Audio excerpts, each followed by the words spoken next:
Okay, we're going to go ahead and call the meeting to order. Good afternoon, everybody. Thanks for being here. We have quite a docket today, and wanted to sort of get things moving, so I'll ask my fellow commissioners. I assume that you've had a chance to look at the minutes, and I'd ask for a motion to approve. So moved. Is there a second? Second. The motion is seconded. All those in favor, signify by saying aye. Aye. Very good. Minutes are accepted. Next order of business, resolution number 29896. Yes, Commissioner, this is a MOU, another opportunity to put some pink dye into our fountains here in Kansas City. MOU with the University of Kansas Hospital Authority, doing business as University of Kansas Hospital Cancer Center.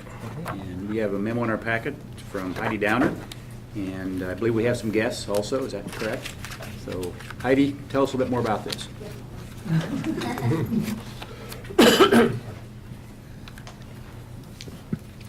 Well, I told you these next couple months were going to be very colorful in our fountains, and we have had this partnership for pink fountains for the longest out of all of the dyeing fountain relationships that we now have. And we have the two ladies here, Jenny and Pam, from the University of Kansas Hospital Cancer Center. So they can come up and tell you a little bit about it. Great. You want to talk?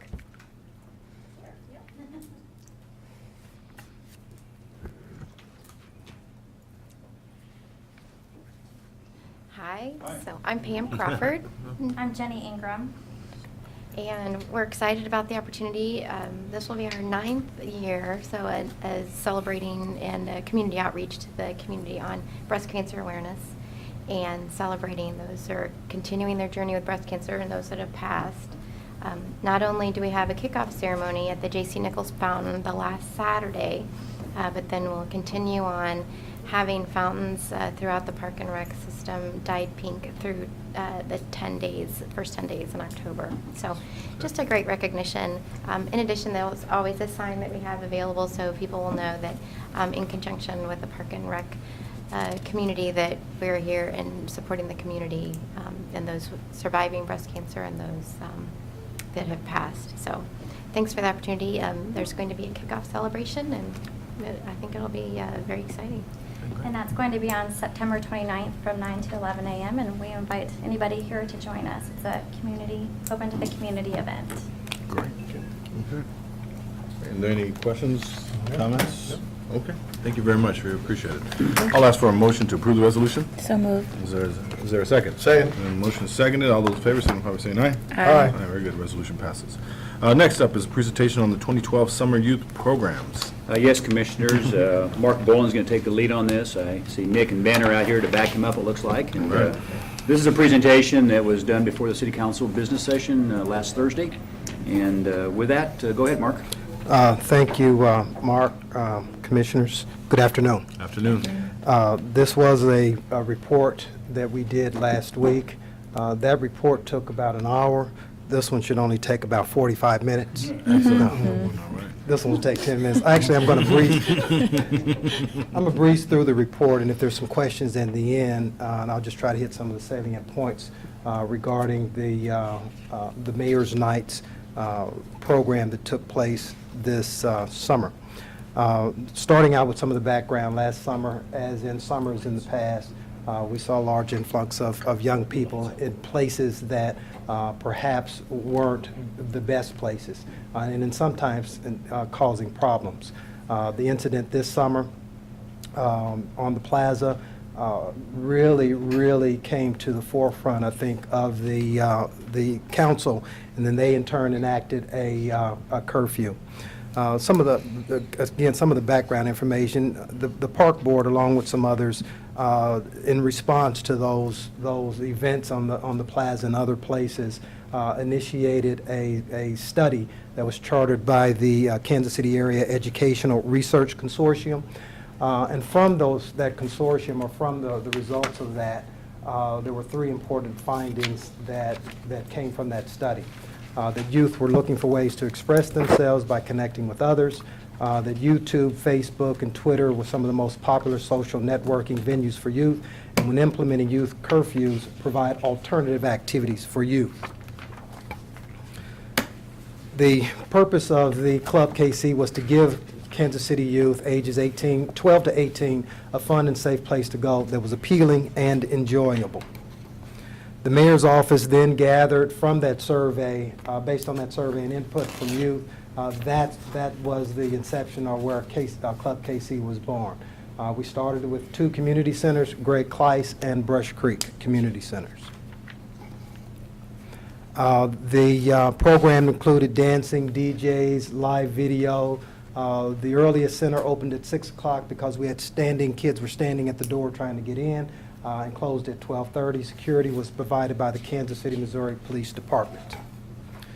One thing of note on the next slide is that at the 4th week is when we really saw the numbers start to increase. They were averaging 507, then jumped to 982, and then from that point forward, the Club KC took full flight and began to, and kids then began to enjoy it at its fullest. Some of the pictures there.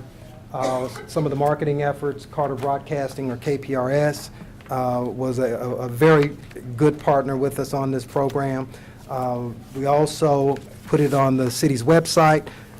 There was presence on Facebook and Twitter. We also utilized text and emails, and we had street teams that went out and provided information to young people. Some of the collateral information that was sent out. A bit of the budget that we spent on the program. GCI is the Guadalupe Center. Some more information regarding the budget on the next slide. Midwest Pool Management, and that was a part of the pool parties that we had at the various community centers, and some additional costs, a total of $177,000. Some of the highlights: the youth had a safe and fun summer without major incidents. It was a successful idea because it was driven by youth. There were no major incidents, and I'd like to really hype that up. There were no major incidents in the 9 weeks that the program took place. And then an overall decrease in juvenile crime was reported by the KCPD, and that's on slides 15 through 17. Some more pictures of young people enjoying themselves at the Greg Kleiss Community Center. Some of the stats, some of the negative, or some of the decreases in violent crime, some of the decreases in other crime, 24% overall, and that was juvenile victims. Violent crime also in a lot of categories. Other violent incidents also went down. There's juvenile suspects and arrests. There was changes in 8% for violent incidents. Disorderly conduct went down by 10%, and this was from last year to this year. And then trespassing went down 37%. Some of the issues: the food was an issue. A lot of the kids being there for 4 or 5 hours, they were hungry, obviously, when they got there, and even more hungry. So we were able to look at some ways to provide free food at no charge. The location, Brush Creek, was the busiest site, the best site. There was some fighting at Brush Creek, but none where weapons or any of those kinds of incidents took place. Really a good event, good activities for the numbers of kids that we had in the program. One of the pictures of one of the vendors at the Greg Kleiss Community Center. Some of the recommendations: planning early, and we've already started planning more sites. We're looking at a site that's further south. There's also some electronic tracking that they thought would be a good idea to track some of the young people. Budget for food and prizes, and then transportation options were considered. Following the end of the Club KC, Slides Rock the Block took place on August 18th. Just some of the things that took place. It was a family-friendly venue, and it was really a celebration that concluded the summer. Some of our staff and some of the park board showed up. There's a picture with the mayor in the middle, really enjoying himself as well. There was free food, games and inflatables, interactive activities for kids and families. Ended with a DJ playing music until midnight. And again, that was a safe, enjoyable event as well. Some of the budget items that were associated with Slides Rock the Block: $22,000. The next event was the Mayor's Night Hoops program. I think what was special about this one is 20 years of successful programming for the Mayor's Night Hoops program. They were played at Hillcrest, Southeast, and Central High School for ages 10 to 25. This year we had in excess of 800 participants, 80 teams, and of those 10 to 17, 600 of those youth were in the age range of 10 to 17. It offered educational opportunities, skill classes, life skill classes, nutrition, violence prevention. The library, as they've done in the past, donated 100 books for participants, and they were challenged to read 2 books and write a report at the end of the program. Some of the issues was to eliminate collecting large sums of money just to have the older group pay in advance. They wanted to increase the pay scale for timers and scorekeepers. And then they wanted the men's league certified with the NCAA for the summer basketball league. And then they wanted to have 3 days versus 2 so that each team could play each other. They would also like to see media come out and cover the men's division as well in new uniforms. Night Kicks. This was the first year that we've worked with Maddie Rhodes and GC3. But some of the mission and the goals of the program was to unite the community in the old Northeast around the new athletic complex at 9th and Van Brunt, give youth an opportunity to come and exercise and have fun during the summer, and bring various ethnic groups together through soccer. The overview was June 29th through August 10th at the 9th and Van Brunt Sports Complex, ages 18 to 25. There were 200 players in this particular league. The highlights diversity of the neighborhoods, saw the total number of people that came out during the program at 4,000 during the Mayor's Night Kicks program, and G3 had a proactive and important role in dealing with extreme heat over the summer, and the brand new artificial turf was really, really quite a hit. Other highlights, the lights were a great sight to see, and they're still a great location even today as people still use that site at night.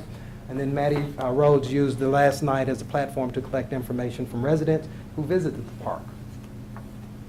Issues, teaming up with timing leading up to the event wasn't quite ideal. I mean, we got off the ground kind of slow, but obviously this year moving forward, we'll have much more time to plan. More research needs to be done to see if the fee for the tournament was a barrier to entry, and trash was an issue and continues to be a big issue at the site, but we think we've kind of gotten that under control as well. Lack of park signs, the watering schedule for the grass field, the expenses associated with security and medical staffing, administration of the night hoops were higher than expected, and I think we learned a lesson for that in that particular regard. And then registration and collection process needed to be much more defined and laid out. Some of the possibilities, Maddie Rhodes plans to hold a health fair at 9th and Van Brunt.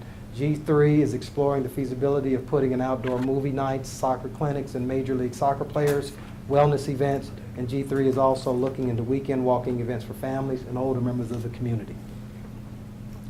The Mayor's Nets program has been going on for five seasons. This year it took place at the Kansas City North Community Center. The program, while small, it is growing. The numbers of participants, 43 girls participated, and that's the primary group of individuals that we work with in the North, Kansas City North, are girls with the volleyball component. Some of the areas that participated in the Mayor's Night Nets programs, Oak Park, Northgate Middle Schools, Center Eastgate.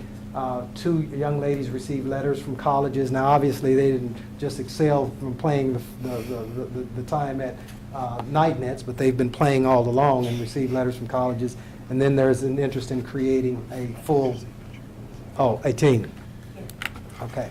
And that's kind of the summary of what took place this year for the Mayor's Nights program. And if you have any questions, and obviously we have Nick Garcia, who helped us facilitate the Mayor's Night Kicks program, and Ben Cash is also here representing the Mayor's Night Kicks program as well. What changed in week 4 that caused for the double attendance at the Club KC? Do you know?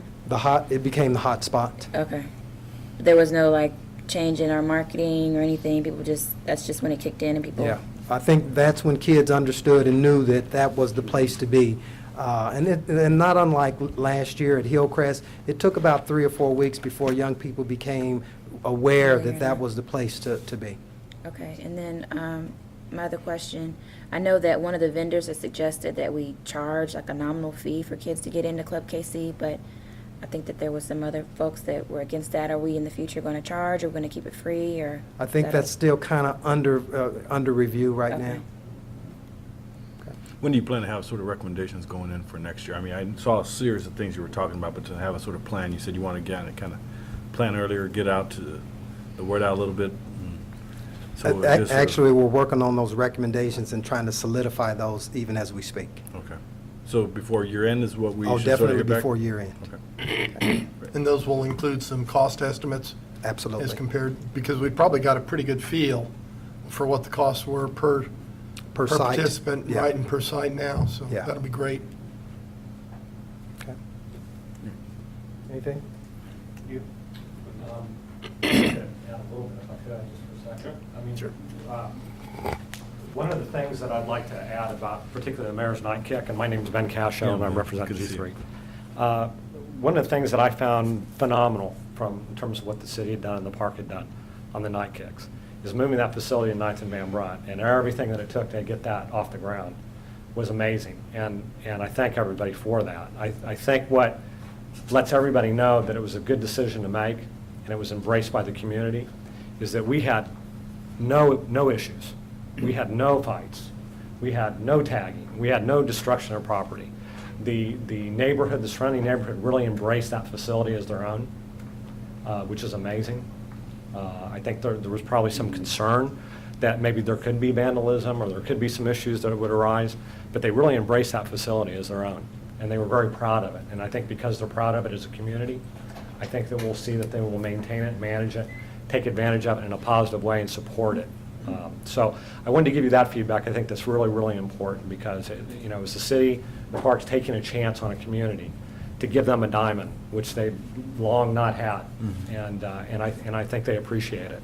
The other thing I would like to say that I noticed is we started off very soft, but to have 4,000 people go through that park in the short amount of time, as soft as we opened, and we were kind of a little bit behind the gun, was powerful. It became evident that it was a destination point for families in the community on a Friday evening, which is unique. It wasn't a drop-off for kids, and it wasn't kids just coming by themselves, but particularly at the younger end, families would come with their children, they would eat in the concession stand, they would spend the evening there at the park, which was really nice, because we all remember when we used to be able to do that. But I think they felt very comfortable in staying as a family on a Friday night in the park, having their kids play, watch other games. The other thing that was very impressive is we had a lot of young men, young adults, okay, that could be doing not so positive things on a Friday evening at 10:30, 11 o'clock, 11:15. And yet we had a great turnout of young people that were playing, that were respecting each other, that were being positive, that were getting exercise and doing positive things, but mostly getting along and staying out of trouble. And I think that's all a compliment to this board and the city for making that investment. And I think it will be cherished over a long period of time. We also saw that people were using it for other things other than the soccer. So we saw people exercising and walking and being very involved. So they've really embraced the park, and I think it'll be a great success, and I thank you very much for that. Thank you. I think just the one thing I want to reiterate is that the numbers at the park have been phenomenal. You know, whether I'm out there or someone from my company is out there, we track them by hand, you know, and actually get the real count to know how many people are out there, whether it's in the morning, during the summertime when we have maybe 10, 8, 5 people out there, maybe just playing soccer, throwing the football, or if we come back in the afternoon and you've got a dad playing soccer with his kid and it's just the two of them, or come nighttime and you've got anywhere from 70 to 150 people out there playing pickup soccer. So, you know, our company is doing what we can to try and help the Parks Board track the number of participants out there using the facility. We're also helping the Parks and Rec Department with the recycling program. We saw a true need for that, and still probably more education for the people out there at the park, because I can't tell you how many times I've gone out to take care of the trash myself, and it is half filled with plastic bottles. So, we're trying to educate people. They're doing a great job, but again, the usage is up, and people use it, whether it's on a Thursday night or all day on a Sunday. We're ranging, like I said, anywhere from 70 to 150 people during the week, or on the weekends, we're looking at 500 to 1,000 people out there for soccer games. So, thank you very much. Thank you. Thank you very much. Thanks, Nick. Yeah, and when we were out there for the dedication, it was quite apparent that the community had taken ownership and that this was going to be a park where we'd have limited problems, if any. And that's attributable to you gentlemen providing a facility. Not only we provide the facility, but you provide the activity, the example, and the way to get involved that these youth have taken. And you're to be commended, and we greatly appreciate your partnership.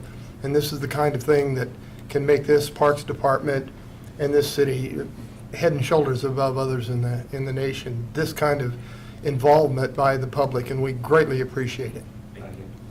Great. Any other questions, guys? Okay. Thank you. Next order of business, the presentation by Kate Bender and Julie Steenson with the manager's office on Yes, the 2012. Jenny, could you do it? Jenny is one of her many duties. Of course, now she's leaving us and going to somewhere in Kansas, I guess. Is that Somewhere. somewhere in Kansas? Yeah. Anyway, one of her main duties is to coordinate with the city manager's office Sure. on the annual citizen survey. And so I'd like to have her introduce our guests and give us a little introduction. Sure.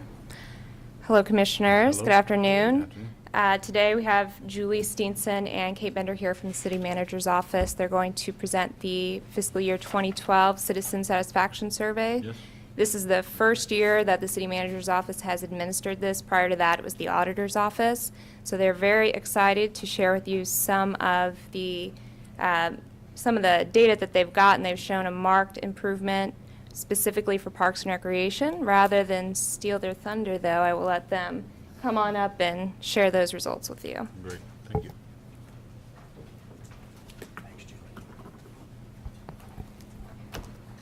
Good afternoon. I'm Kate Bender. Julie Steenson.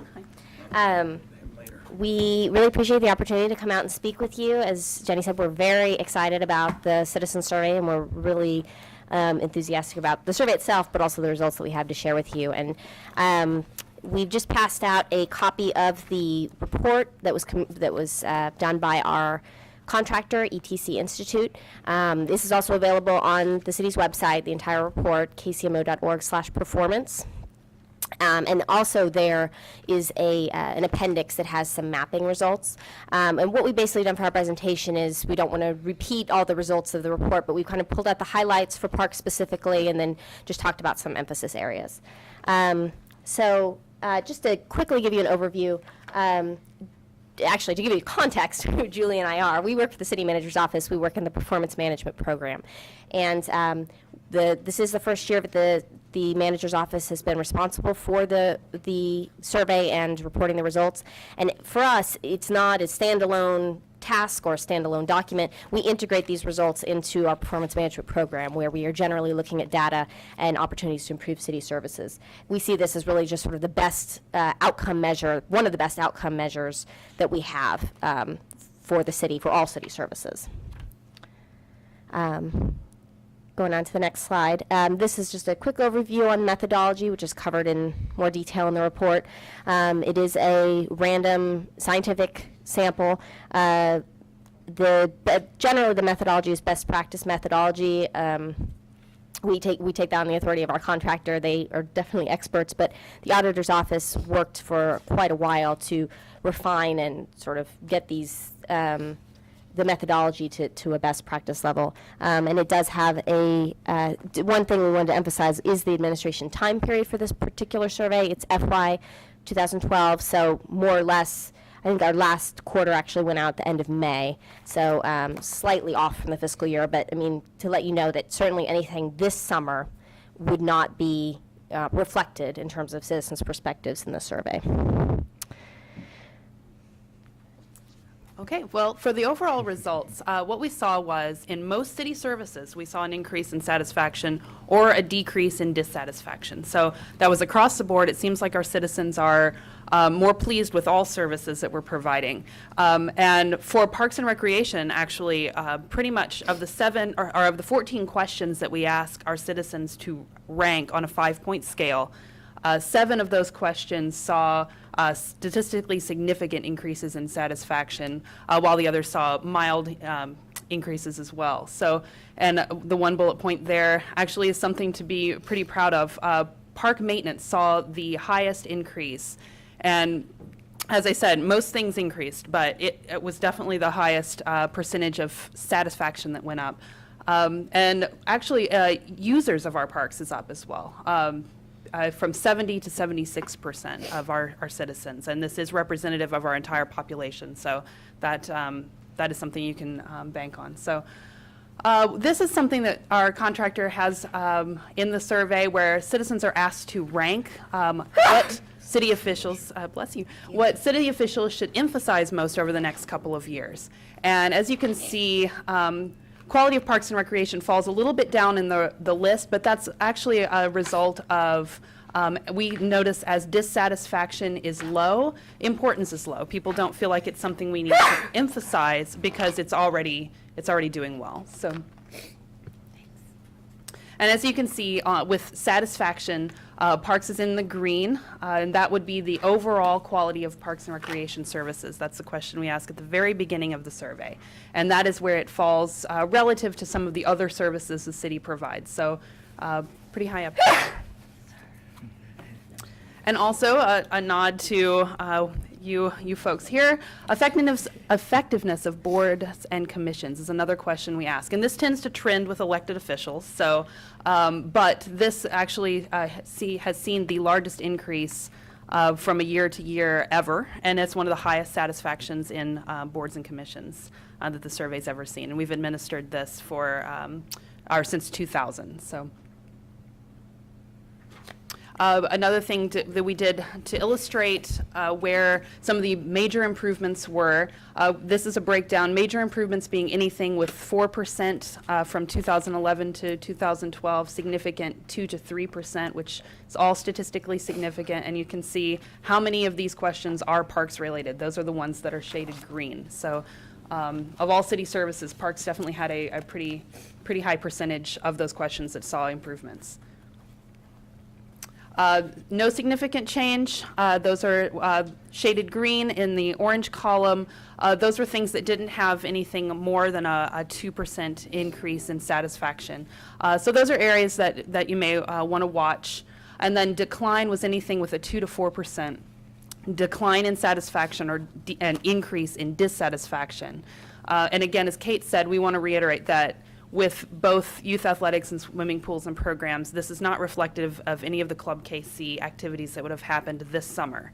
So we'll see how this trends over the next year. Quick question, on no significant change, it could go either way, positive or negative, right? In Yes. terms of a sort of percent, what was the range in terms of the? Oh, as far as how much? Yeah, so I mean, we talking, if there was a 1% increase or a 1% decrease, is that what is, I'm just trying to understand. Yeah, what is significant? Yeah. Yes, anything a 2% above or beyond is a significant But in change. terms of that category, no significant change, it could have gone either way in terms of. Right, anything from a -2 or to a +2, Thank you. yes. That's awesome. And we provided this slide, we won't speak to it much, but this is just an overview, a summary of all parks questions that are asked and where they are from our baseline year of 2005 with the orange bar to where we are in 2011. And so, as we've mentioned, we saw quite a large increase from 2010 to 2011 in many questions, but I think the 2005 baseline year and the strides that have been made since then with Park Services, that's really reflected here. So this is a good reference point for you, and I think we're going to go into more detail on a lot more of these questions. So. So they said there was some sort of corruption with the slides, and that some of them may be blank, so you might just want to wing it on this one. All right. Yeah, can do. If you'll move on to the next one, we'll see what that actually is. Oh, okay, great. This is the breakdown of importance, and I'll let Kate kind of talk a little bit on this one. So this is something new that the contractor, or that our survey offered this year that we find to be, we think it's really interesting information. The survey has had for a while the importance ranking between services, but for this year, for the first time, citizens could, within a category, were asked to select the top 2 items that they thought deserved emphasis over the next couple years. And so now within each of our categories, including parks, we have the opportunity to see where citizens rank this. And so the importance basically breaks down as that's the percentage of citizens who did a ranking, which is most of them did, who picked that item as one of their top 2. And then again, when we pair it with dissatisfaction, this is something that gives us sort of a sense of ranking in terms of where importance lies and where dissatisfaction lies. And we, highlighted based on, there's somewhat of a natural breaking point there in terms of a clustering of importance and dissatisfaction, but this is kind of giving you an overall ranking of perspectives from citizens in terms of priorities. We went ahead and, as it happens, most of the things at the top half of this are the items that we saw the greatest shifts in. So the next few slides, hopefully if they're there, show a little more detail about some of these areas that Julie mentioned. And we put them in order of that rank order just for parallel sort of construction. Walking and biking trails, which saw a significant improvement of about 2%. This is to show you the shift over time since 2005. Is up to 46% now. And also, we went ahead and put the regional average and the large city average on there to show you. In particular, I think the regional average, which is a challenging benchmark for the city for all services, because it's basically our suburban area communities. And in this case, that regional average for them is actually not a lot higher than ours. It's about a 9-point difference, and some of that is margin of error. So gives you a sense of where we are in terms of those peers. Youth athletic programs. As Julie mentioned, this would not include anything from this summer. This is focusing on last year. And we put this slide in particular to show, we saw an increase in dissatisfaction of about 4% this year. But we do this survey on a quarterly basis and then roll those results up. And what we see when we look at this quarter by quarter is the increase in dissatisfaction came in quarter 2, which was the first quarter surveying we did after the events of last summer on the plaza. So, that seemed like a fairly clear-cut result from some of that media coverage and some of the discussion that was happening last fall. But what you can also see is in the quarter 3, quarter 4, we saw that come down. It start to come down a little bit. And so, that just to show you the quarterly, on the whole, we don't focus on the quarterly results as much as we do the annual, but this is one that was impacted by time frame that we thought was relevant to show, sort of the quarter by quarter breakdown. The maintenance of parks, which did see an 8% increase, as Julie mentioned, the biggest programmatic increase that we saw. We wanted to highlight that among users of parks, people who say on the survey that they have attended a park, that there is even a higher level of satisfaction, 62%, I think, compared to 60% for just across the board, and then non-users at 56%. And this might seem sort of like a no-brainer, but actually we don't see that with every city service, that people who use it tend to rate it more highly, and here that is the case. We also pulled out on the bottom the benchmark for U.S. cities with a population of 250,000 or more, 65%, which means that we are basically within the range of error there in terms of the benchmark, because that range of error is larger for that. Maintenance of boulevards and parkways saw a major improvement, about 4%. Here's one where we have a geographic component to our survey, where we have our sample is. We have a statistically valid sample within 4 designated areas, so we can make that geographic comparison. And we do look at the differences. For some survey questions, we don't see a difference. For here, obviously, we do. And I think, one way we would interpret this is that the west area probably has a larger concentration of boulevards and parkways, and so this could be similar to the sort of user experience that we saw in the maintenance of parks with the higher satisfaction level. Swimming pools and programs, again, from a geographic component, it saw a small dissatisfaction increase, statistically significant, but relatively small. But when we looked at this geographically, we saw that that was actually really confined to 2 of the regions, South and West. The other 2, it looks like there was a slight change, although it's not a statistically significant change. So that was something that we found, to be an interesting geographic element. And as we mentioned, this is referring to the swimming season last year, not this current year. Park facilities, picnic shelters, and playgrounds, again, saw major improvement. We elected to show this as on geographic basis, partially because we thought it was interesting from a capital projects perspective to see, where this laid out. In this case, you do see that the increase is across at least 3 of the geographic regions, and the north is roughly even. And then maintenance of community centers, again, saw major improvement, and you can see over time, especially since 2005, this has seen a really marked increase, about 15%. We did look at this geographically as well, and across the board in all regions saw an increase, but it was very pronounced in the south region of the city. And now I will just pass it back to Julie to talk quickly about benchmarking and sort of wrap things up. Okay, so one of the things we get when we work with the contractor that we have, ETC Institute, is they do a national citizen survey where they look at citizens in cities with population of 250,000 or more. And that would be the turquoise bar at the bottom. And just this puts into context really where we're aiming, what the survey results actually mean in context. I know that there are a lot of areas where in a large city it may be difficult to get to 100%, but this puts it into perspective where other cities of our size or a little bit smaller, where their citizens think the surveys, or where the services, how they rate in their cities. So just illustration of where we may want to aim for and what targets we may want to set with our citizen satisfaction. Could you go back really quick just to that slide? Yes. Sorry. Huh? I'm just trying to note something.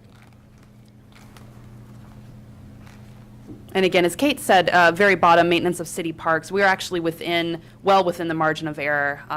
The large U.S. city average, there's about a margin of error of 4 to 5% on that. So we're well within in that range. So as years go on and we continue to do this type of analysis, we may see that even out. Okay, great. Thank you. Another way to look at it is actually head-to-head with some of our peer cities, especially regionally here in the Midwest and South. And as you can see, Kansas City is just barely below the national average and right in line with a lot of other cities when asked about park services. And then one of the things we do ask is demographic information, and we can look at that cross-tabulated against who's visiting our parks and community centers.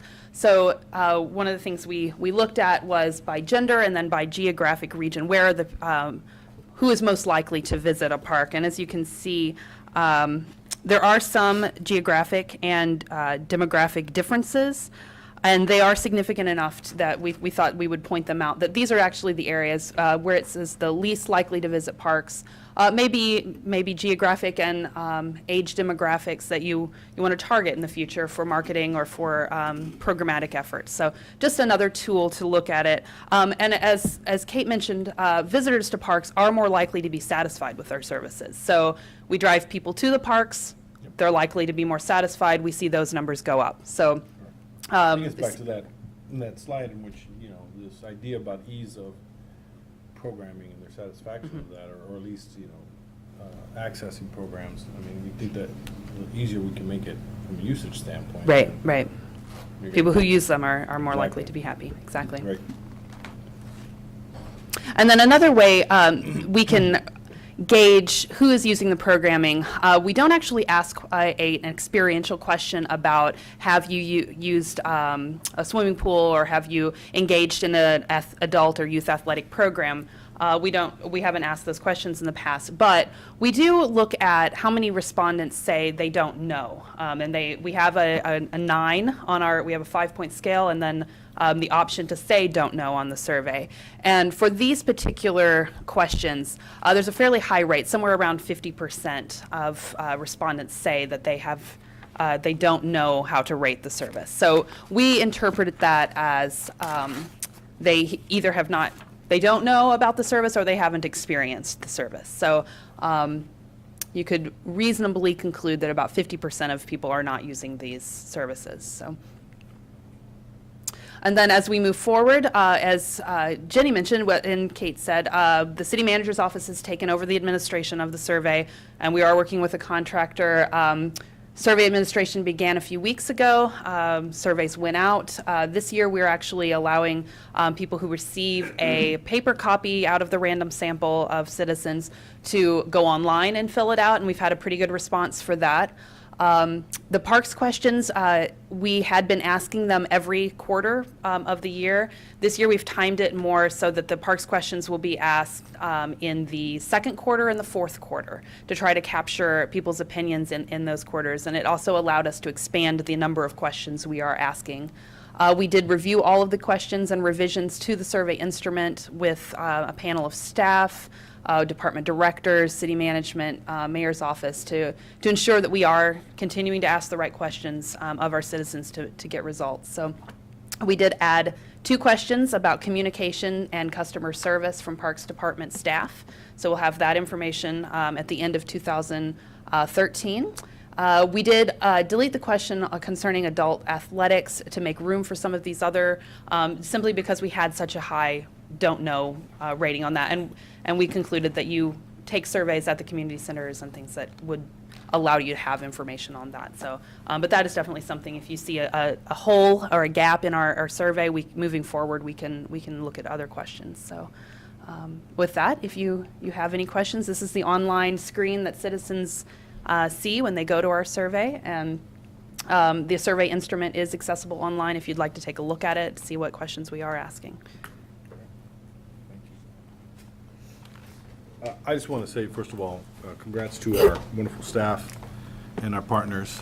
Job well done to you all, once again, and continue to work hard and to make sure that the people of Kansas City have a great Parks and Rec system. And so, on behalf of my fellow commissioners, thank you, as well as to our partners, because they do collectively a great job. Thank you for the information. It was extremely well done, very detailed. I'm sure that there's a million questions we could all ask, but time is of some interest. At some point, we might have you come back, but maybe at a pre-workshop or a pre-meeting, one of those, just so that we can get a little more detail questions. I think the information is extremely helpful and does give us indication of where our citizens want investment to be made, how we can, as a department, can continue to improve, and how we as a board can continue to help our staff direct resources where we feel necessary. So thank you very much for your time. Do you have any questions or comments? The only comment I have, the thing that stood out to me, is to congratulate the staff and management of the Parks Department that during these years of continuous cuts, that the public has perceived the maintenance and upkeep of the parks to be better and better every year. That's phenomenal. Yes.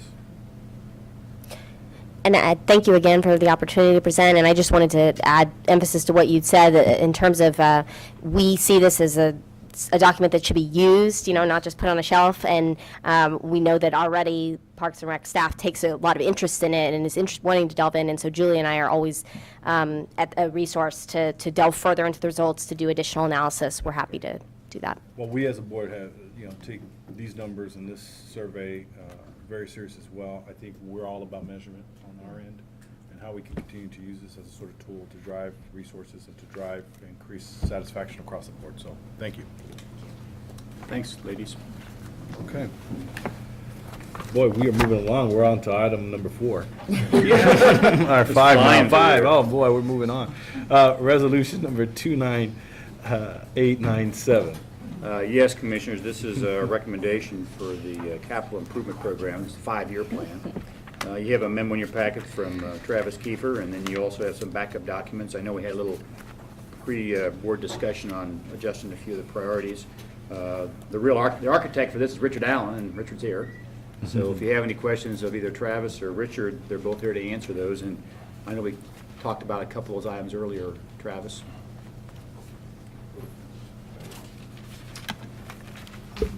Good afternoon, Board. Afternoon.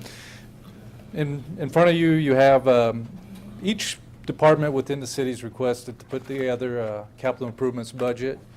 And before you is the Parks and Rec 5-year budget.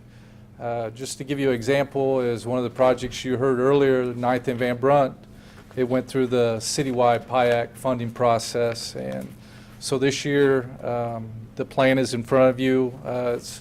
It's made up of mandated projects, leverage projects, capital maintenance projects, and other projects. And a lot of our fundings come from the category of leverage projects and then also the capital maintenance projects. And so with that, if you have any specific questions about the projects that's in the 5-year plan, I'd be glad to answer any questions, or we're making a recommendation that you approve this 5-year plan. Very good. No, it's been discussed before. Are there any other questions or comments at this time? Commissioners? No? Seeing none, is there a motion to approve the resolution? So moved. Is there a second? Second. The motion is seconded. Any further discussion? Seeing none, all those in favor signify by saying aye. All right. Aye, very good. Resolution passes. Thank you. Thank you.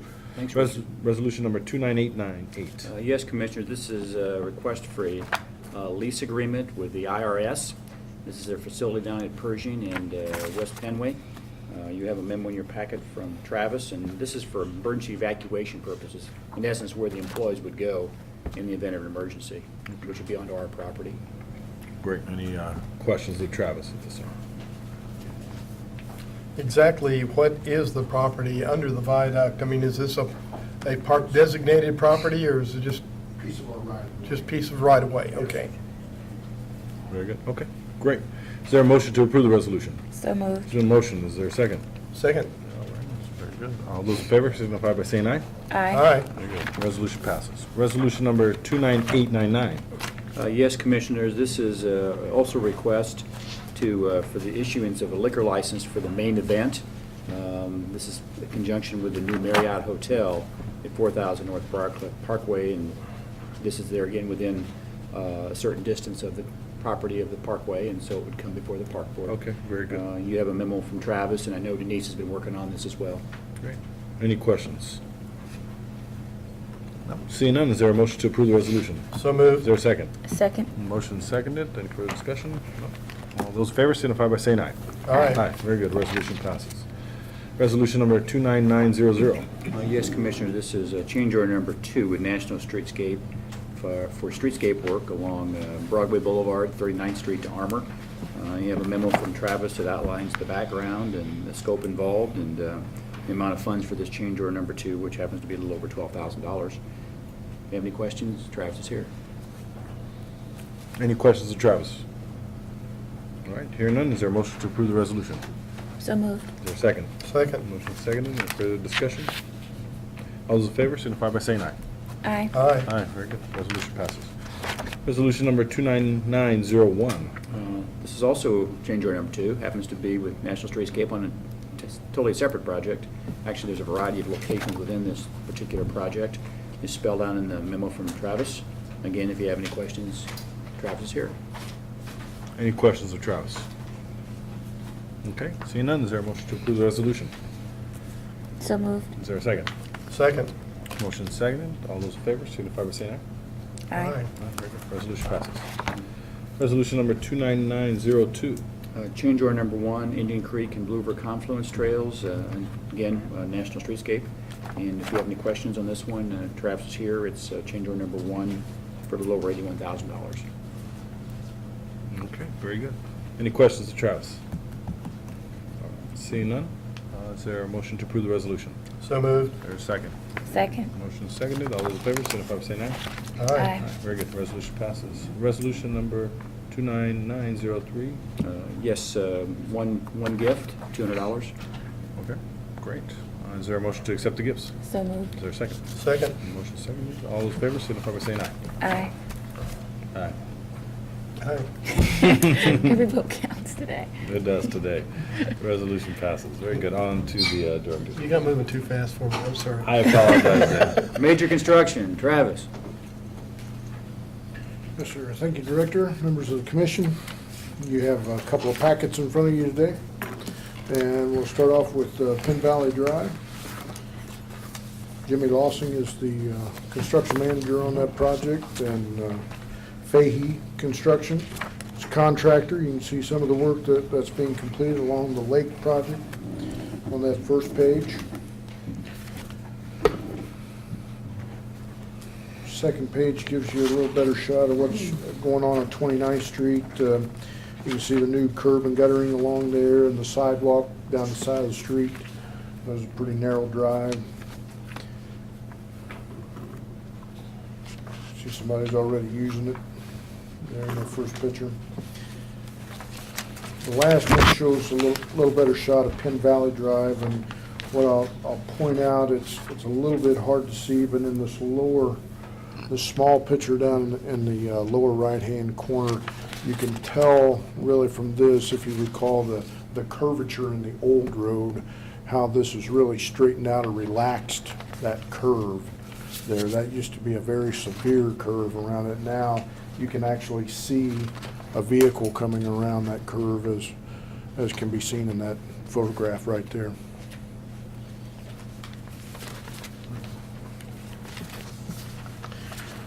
Any questions on Penn Valley project, lake project, road project? The second set of photos, what I'll refer to making the best of a bad situation. This is a project along Harrison and Linwood Boulevard. It was a situation where, due to zoning, a gas station was put in at that location, and the applicant there had put a drive approach onto Linwood in that location. Since it didn't go through the normal vetting process that we would have an opportunity to put conditions in, one of the things that we would have put in as a condition was the new sidewalks that we see in front of that, sidewalks and curb.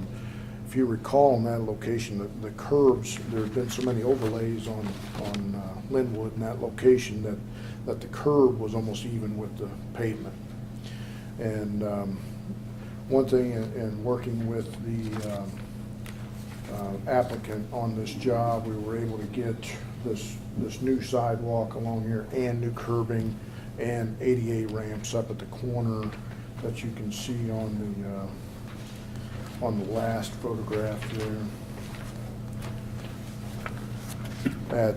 At Harrison, that didn't have an ADA access at that corner. Now it does, and so it's a situation where, you know, ideally we wouldn't have had this, or would have had an opportunity to vet them through our process here and determine what needed to take place. But in light of everything that occurred, we did end up with a pretty decent project there. Very nice curbs in that area, branded curbs, and decent sidewalk and ADA access on the corner. So, any questions? Thank you. Thank you. Heidi?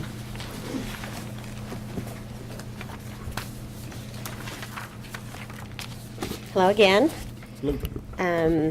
Well, as you know, we opened the new off-leash area in Swope Park. Was that just 2 weekends ago? And now we're going to open up our pools for the dogs to swim in them this week. So on Thursday, we have our dog swim party at the bay, and Saturday at the Springs. Also, I spoke with you guys last time about the zoo run that's taking place on the 15th, and if you wanted to participate in it, either by running or walking in it, to please let us know. And then also, we'd like somebody there, or they would have requested that someone be there during the awards ceremony. So if you could let Carmen know or me know directly if you're able to do that, we would appreciate it. That next weekend is our Minor Park Tennis Open. This is the second year that we've done that. A couple of years ago, we refurbished the tennis, plaza. I think there's 8 or 12 courts there. And so work with that kind of activity group or users group there to do a tennis open. This year they're expanding it and are doing a women's division and a men's division, so that's kind of exciting. We've also got a couple of other dedications coming up. Also on that Saturday, the 22nd, the Spring Valley orchard that was planted way back when it was really hot. We'll be doing their ribbon cutting, and if one of the commissioners could be there to represent Parks, that'd be great. Just let me know, or Carmen know as well.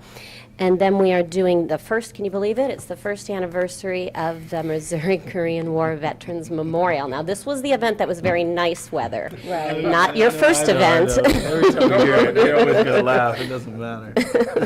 That was awesome.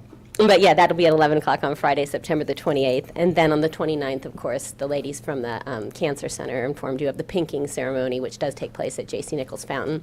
And they always like to see our commissioners there as well. You may have noticed the purple fountains. We have a couple of them up, and I think 3 of them up and running today.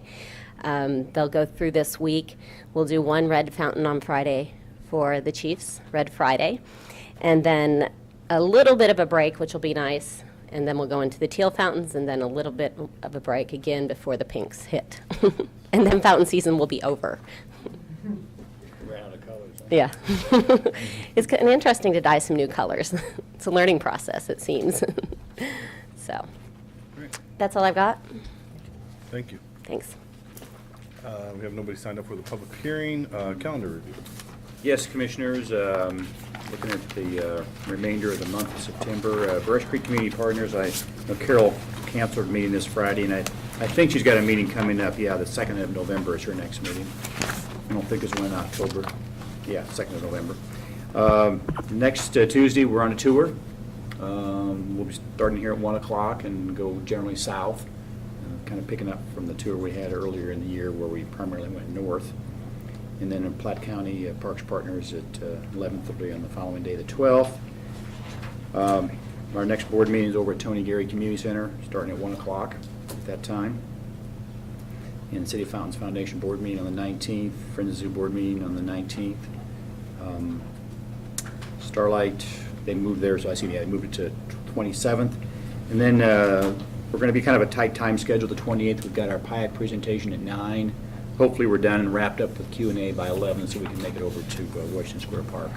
And those commissioners that would like to participate in that presentation, please let us know.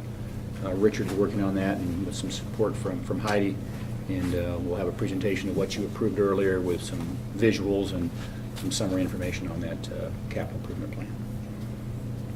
That gets us through the month of September. And then I had a couple other items, Commissioners. We had a meeting back on 17th of August over at President Sharon's offices and talked about a few things as we get into the new sales tax. And here's a little summary of those comments that took place. And a few of the things have already taken place, actually, but then some are yet to occur. So we can take that with you and look it over, and again, kind of the best of what Steve and I were taking notes that day. And then one thing we do mention in here, a little further down on the list of notes from that morning, was some of the things that we might be able to deal with on the short term as far as the sales tax is concerned. Of course, a lot of that will be built in the new capital budget, or the new operating budget. It starts in May, and of course, Sherry's working on that now, and she's going to have more for you on that as far as some timelines and maybe some additional means we'll need to have to get that all done by the end of October. But here's a few items that we've been giving some consideration to. A couple things on there would occur as early as the beginning of next month. Great. And you can read on what those are. And then some of them would then roll into the first of the year, because we do start collecting revenue on January 1st. Yes. And then giving us time to ramp up to have a few things start in March of 2013. A quick question, and this might be somewhat of a little bit of a cash flow issue, and Sherry can help me out. We stopped collecting motor vehicle license fee. What, that's no longer being collected, right? So from a cash flow standpoint, how much does that impact us going from here to the end of the year? For this fiscal year, it's 3.5. Yeah, I think we're gonna have to have you come up this week, because if not, Heidi get mad at me, and that doesn't work, and I don't wanna get mad at you either, so. I like to stay in the background. For this fiscal year, that was $3.5 million revenue estimate. So that, we will not collect that revenue. So the sales tax, we hope, will take care of that and then some. But haven't we collected a portion of that since the first of the year? Isn't that a prorated figure? Well, what it is we billed for that last year with property taxes. So for most people, that meant they paid that by December 31st of last calendar year. However, there's always some delinquent filers, so there probably will be some dollars that will roll in to this fiscal year for motor vehicle license fee, but that's just because the fee is being paid late. Late. Okay. So it will have really no impact in a negative way upon this year's fiscal. It will not, in terms of, because we're going to start collecting for the sales tax on January 1st, we feel confident that those dollars will come in. Now, I do want to caution, that this is a new sales tax, and we estimate it'll probably take 4 to 6 weeks before we start to recognize revenue from the state, actually have cash in our hands. So while we think we will probably earn $7.5 to $8 million potentially from this sales tax from January 1 through April 30th, which is the end of our fiscal year, we may not actually see that much cash at that point in time. Because I woke up the other night just saying, motor vehicle license fee's gone, and I was thinking to myself, how does that sort of impact anything for this year? And I was trying to remember the sort of timing of it, and it helped me out. The reverse scenario, of course, had the sales tax not been approved, then we would have had a $3.5 million hole. Yes. So fortunately, it was approved, and Correct. so it puts us on level ground. And then there's more money beyond that 3.5. And that's where the conversations now are occurring about being able to do some of these things prior to May 1. And there's also conversations occurring in City Hall about getting a jump start on some of the street resurfacing programs also. Yes. Correct. So if we are sort of short on cash, how does that impact some of the things that you're sort of laying out here, Mark? Will it just cause a sort of delay, or we just sort of, or it's a little bit of wait and see? Well, we feel confident that we will collect in actual cash at least the $3.5 million that we needed to cover the gap in this year's budget because of the motor vehicle license fee. We're confident of that, and we actually anticipate it'll be quite a bit more than that. The question just is, how much more? We're not exactly certain at this point in time, but we feel certain we've got. And there again, these are concepts at this point, still a Correct. draft, Sure. working document, and then we'll also need to fine tune this with some cost implications associated with some of these. Correct. I would also add one other thing, is that as you're laying these out and as you're sort of putting down cost estimates to these, it would also be good to sort of look at it and benchmark it against some of those priorities Yeah. here, and saying, this attacks this, or this addresses these satisfaction issues. That's a very good point. And so that way we can sort of see. Sorry, not only that, but maybe to benchmark it against some of what we heard in our neighborhood meetings when we were Yeah. going around asking for support of question 1. Yeah, I think those are all good. Well, yeah, because this document here, which Kate and Julie, is a good document for planning purposes from a budget perspective. It's also a great document for Heidi from a marketing perspective also, as far as where the message needs to get out. And then from a planning perspective also. So it's a good document. Yeah, I think you're right, the public input on that, along with what we've learned through the sales tax campaign. I think this report also leads a little bit of credence as to why we passed the sales tax to the degree we did. Yep. Because people knew that the money they had invested in parks was being well spent, even though decreased every year. Their satisfaction rating was going up every year. So I have to think that has to have an awful lot to do with the passage of the sales tax for parks. Yeah, and we continue to do that more with less. Right. Mhm.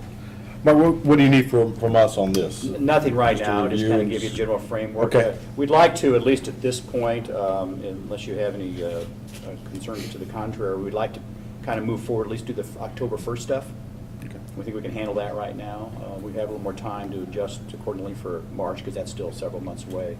But at least start doing a few of these things, at least the ones identified in October. Well, like I said, I don't think we'd have a problem. If it would be helpful for us, I think, to have a sense of what we think the cost is, and if there's any sort of Sure. implications in terms of adding staff.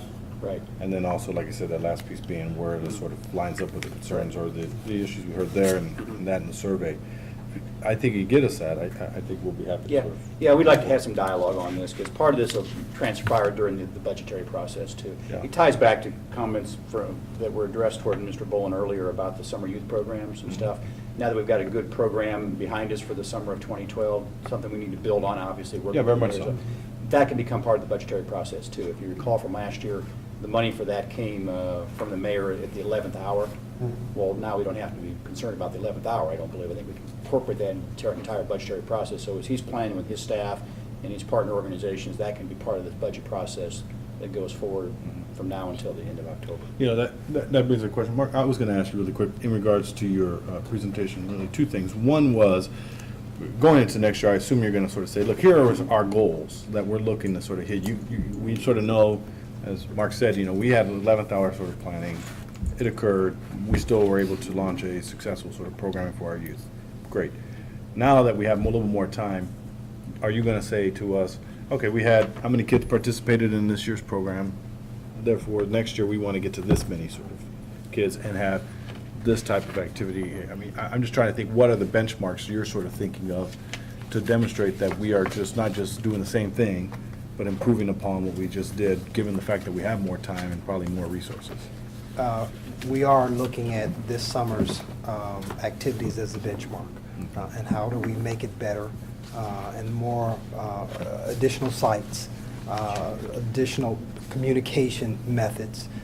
So moving forward, we do look to address that. And we'll be coming back to the board to give a formal presentation. I think the other piece to that is staff is currently looking at survey tools by which we ask individuals in our community center users, what is it that they want? Would they expect, or do they expect the hours to change? And if so, what might those be? So we're looking to compile the kind of information that we can come back to the board at some point in time, surely before the end of the year, and say, these are the things based on our survey that we'd like to put forward. And then these are the things from this summer that we'd like to enhance and build upon. So that information will be forthcoming. Great. I guess from my standpoint, and I'm not speaking on behalf of the board, just solely as myself on this one, I just want to make sure whatever it is we're doing, this is a great start. I appreciate it. You know, I know we are all sort of committed to using resources in the most judicious sort of way going forward. And we have this great opportunity, and the citizens of Kansas City gave us. And I just think, granted, speed is of the essence to an extent. But the more information I think we have as a board, because this is a big responsibility for us, and we want to make sure that we are responsive to what we heard out in the community, what we're hearing in these reports, what you all are hearing. All right? And at the same time, even with the other elected, there's a lot of people sort of want to have input. I think this addresses a lot of those sort of things. But it's just so that way we can say, look, we listened, this is what we heard, this is what we're going to come back with. And now, it's just, and for the youth program overall, it's how do we know we were successful from last year to this year? And what was that success, and how do we define it, and then whether or not we hit that? Our hope is that we will. But that, to me, is, I just don't want us to get out there, dedicate a bunch of resources, and then come back and look and say, oh, we got $10 left. Right, and we still haven't met some other sort of things we thought. It's just a prioritization, and I think we got a lot of it here. I just want to have time for us and the fellow commissioners to digest it a little bit. So, good. Thank you. I appreciate it. That's what we're hoping to hear you say. That's exactly what we're going to come up, because we got to kind of work. And it's all about the outcomes, big part of this too, as far as how we deliver those services. Because this is how we're going to continue to be measured successfully. Yes. Within the eyes of the mayor and the council and correct. city manager. So, great. That's correct. And the citizens themselves. The only other thing that might come up, and I think it's something these are really important, but we're going to have to address our tree situation. With the loss of all the trees we've had this year, we've got to make sure we look into that to prevent any further deterioration of our inventory and begin to rebuild it, because I know we've lost an awful lot of asset this year because of the dry weather. And that has to be, I think, to some degree a priority. And I don't think it can outweigh the youth activities and all of that. That I really think has proven successful and has to be our primary issue, to improve that as much as possible. But we've got to look at all of these things and be careful. And I think this is a major loss we've had this year that we may have to try to accommodate if we can. Yeah, I know Forrest Decker and Kevin LaPointe, our city forester, are working on a presentation along that line. And they've given you some information on the emerald ash borer, but that's going to roll off into the whole drought situation with trees. So you'll be seeing something from them on that also. Right. The only other thing, I guess, that I would like to see, and this is based on a lot of what I heard in our neighborhood meetings, as well as what I've observed in this report, in the 10 minutes that I had to look at it, but that pools and trails are, not only an issue that people are talking about, but it's also an area where we can make improvement. I don't know if it is easy improvement in comparison to other areas, since, we have the pools. It's just, getting them up and running again. I don't know how much trails cost to build or whatever. But I just think as far as the different ways that they look at our assets in here, those two come up again and again and again on this Right. list. Yeah, good point. Anything else? Nope. Thank you. Okay, very good. With that, we have no other issues. Okay, good. Just always want to make sure. All right, then, adjourn the meeting. Thank you. Thank you.